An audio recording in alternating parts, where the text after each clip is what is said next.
Creating super trap beats might seem challenging at first, but it's actually one of the easiest musical genres. With just a few simple techniques, you can effortlessly produce super trap beats. In this video, we'll break it down into 3 parts: crafting textured ambient pads, making hard-hitting drums, arranging the track, which I find to be the most interesting part. I'll be using one of my latest beats that incorporates all of these elements. Before we dive into the content, don't forget to check out our Patreon and be sure to subscribe, like, and comment on this video. I recently discovered a super easy way to create ambient pad. For this, you'll need a synth one-shot or a VST and a very simple chord progression. It's important to note that while we'll be using a one-shot synth in this video, you can experiment with this technique on other sounds to develop your unique style. After creating your simple chord progression, add these 3 crucial plugins: Backmask, Mishby, and Pocket Dimension. Backmask and Mishby will add randomness and texture to your sample. The key element is Pocket Dimension, a granular effect that freezes, replays, and manipulates incoming grains. I find it exceptionally effective for producing the ambient pads characteristic of super trap beats.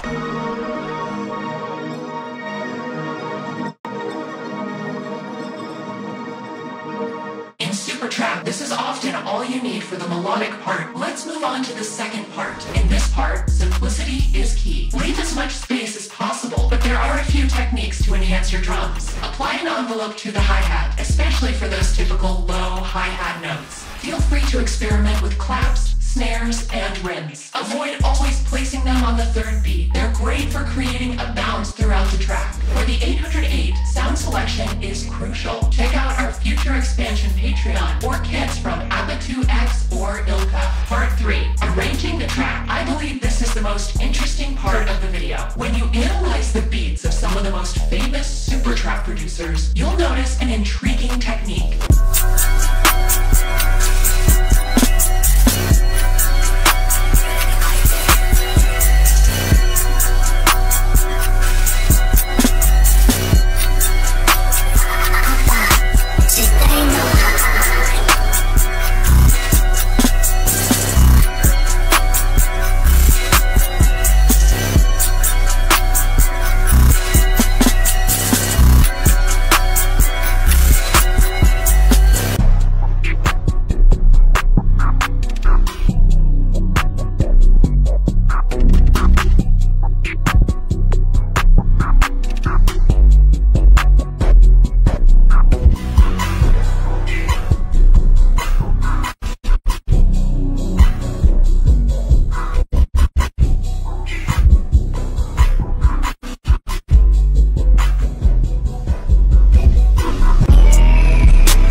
Repeat a pattern for 8 bars and then modify it slightly. This process continues throughout the entire beat. Not quite clear? Let's take a closer look at my beat for better understanding.